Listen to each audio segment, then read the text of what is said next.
How to fix your iPhone overheating issue. Now, if your iPhone that you're using is overheating, now there are certain things that you'll have to do immediately. Now, if it is non-responsive, then first thing to do is if you have your case, right?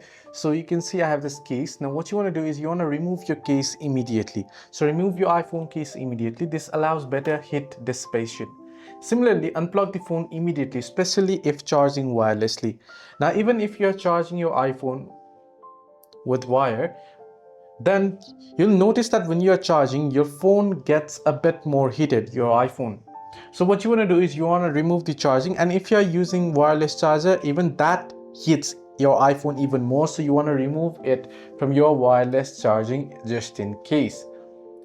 Similarly, disable your Wi-Fi. Scroll down your notification panel. You want to proceed to disable your Wi-Fi, disable your Bluetooth, disable your AirDrop, and also enable flight mode for a while, and turn your screen off and leave it there for a while. Also make sure to keep it in a cool shaded area or near a fan, and also close high power apps like games or social media from your background. So that will be it. Hope this video was helpful. Do like and subscribe.